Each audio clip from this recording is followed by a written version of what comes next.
For today's video, kilalanin natin ang Chromelena odorata or commonly known as a Siam weed o mas kilala dito sa atin na hagunoy.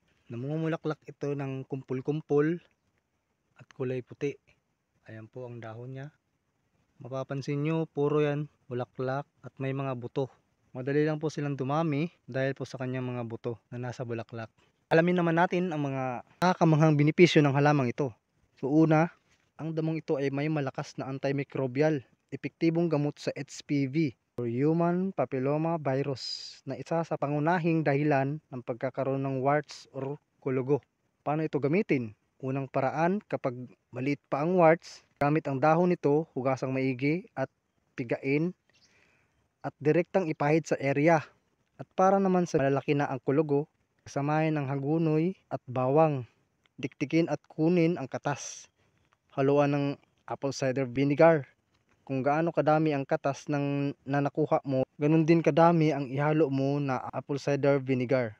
At kung paano i-apply, gumamit lang ng cotton ball or cotton buds. Siguraduhin mabasa ng todo ang area at paligid. Idiin, kuskusin at ulit-ulitin ang pag-apply ng mixture sa loob ng isang araw hanggang tuluyang matanggal ang kulugo. Kapag natanggal na ang kulugo, hugasan, sabunan at banlawan ito ng maayos at punasan ng malinis na tela. Pagkatapos malinisan ang sugat, applyan ito ng pure na katas ng hagunoy hanggang sa tuluyang gumaling ang sugat. Ginagamit din ito panggamot sa lagnat at pananakit ng katawan. Magsisilbi itong natural pain reliever. Meron itong malakas na analgesic properties. Responsible dahilan para ma-relieve ang pain na nararamdaman. Ginagamit din ito sa may problema sa regla or pamparegla.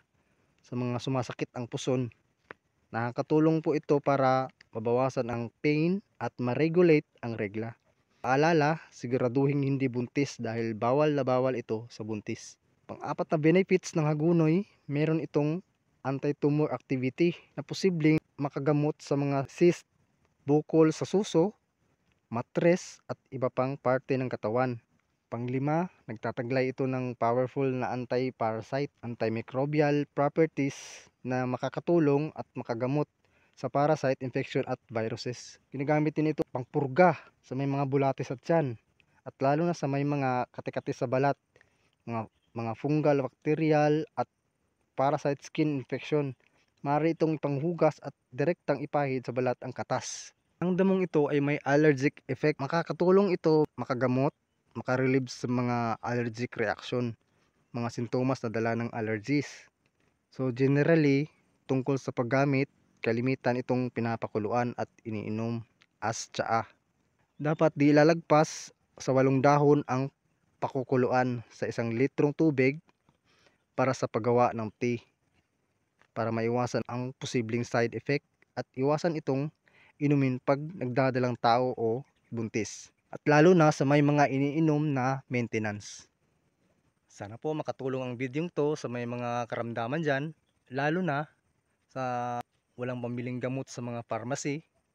Yan, pwede nyo po itong gamitin sa mga nabanggit na sakit. So yun po, sana may natutunan kayo. Thanks for watching.